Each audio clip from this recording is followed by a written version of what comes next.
பிஜிலி ரமேஷ் அவர்கள் காலமான செய்தி அவருடைய ரசிகர்கள் பலருக்கும் அதிர்ச்சியும் சோகத்தையும் ஏற்படுத்திருக்கு அப்படின்னே சொல்லலாம். பிஜிலி ரமேஷ் அவர்கள் சூப்பர் ஸ்டார் ரஜினிகாந்த் அவர்களுடைய தீவிர ரசிகன் அப்படிங்கிறது நம்ம எல்லாருக்குமே தெரியும். இவர் யூடியூப் மூலியம் தான் மிகவும் பிரபலமானது. அதாவது யூடியூப்பில் பிளாக் வீடியோ மூலம் தான் இவர் பிரபலமானது. அது மூலியமாக தான் இவருக்கு சினிமாவில் நடிக்கிறதுக்கான வாய்ப்பே கிடைச்சிச்சு. ஆதியின் நட்பே துணை திரைப்படத்தின் மூலமாக தான் தமிழ் சினிமாவுக்கு நடிகராக அறிமுகமானார். அதன் பிறகு பிஜிலி ரமேஷ் அவர்கள் கோமாளி, ஜாம்பி, காத்தோக 2 காதல் போன்ற திரைப்படங்களில் சின்ன சின்ன கதாபாத்திரத்தில் நடிச்சிருந்தாரு. பிஜிலி ரமேஷ் அவர்கள் இறந்த பிறகு அவருடைய மனைவி பிஜிலி ரமேஷ் எதனால இறந்தாரு, அவருக்கு என்ன நடந்துச்சு அப்படின்ட்டு ஒரு சில விஷயங்களை சொல்லியிருக்காங்க. அதாவது திடீர்னு ஒரு நாள் இவருக்கு உடம்பு சரியில்லாமல் போயிடுச்சு, வாயெல்லாம் உலர ஆரம்பிச்சிட்டாரு. என்னை உடனே ஹாஸ்பிட்டலுக்கு கூட்டிகிட்டு போங்கன்னு சொன்னார். நான் உடனே அவரை ஸ்டாலின் மருத்துவமனைக்கு கூட்டிகிட்டு போனேன். இவரை பரிசோதித்த மருத்துவர் இவருக்கு கல்லீரல் கெட்டு போச்சு அப்படின்னு சொன்னாங்க. எனக்கு இவரை எப்படியாவது காப்பாற்றி கொடுங்க அப்படின்னு நான் கேட்டேன். அதுக்கு மருத்துவர், எங்களால் முடிஞ்ச அளவுக்கு பார்க்குறோம், அதுக்கு மேலே ஆண்டவன்கிட்ட வழி தான் அப்படின்ட்டு கையை விரிச்சிட்டாங்க.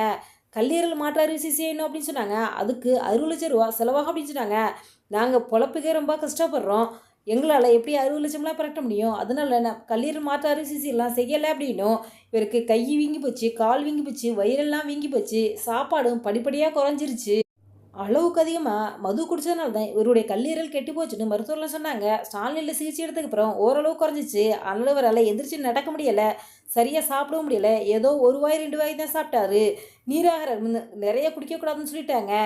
கல்லீரல் முழுவதுமாக அழுகிருச்சு. கல்லீரல்னால கால் வீக்கத்தையும் எதுவும் செய்ய முடியாதுன்னு டாக்டர் சொல்லிட்டாங்க. இருக்கிற வரைக்கும் இப்படி இருக்க வேண்டியதுன்னு சொல்லிட்டாங்க. ஆனால் எனக்கு என்னவோ இது கல்லீரலில் ஏற்பட்ட பிரச்சனை மாதிரி தெரியலை. இவரை விட மொடா குடிகாரன்லாம் இல்லையா, அவங்களுக்கெல்லாம் எதுவுமே ஆகலையே, அவங்களாம் நல்லா தானே இருக்காங்க அப்படின்ட்டு பிஜிலி ரமேஷ் அவருடைய மனைவி இப்போ சொல்லியிருக்காங்க.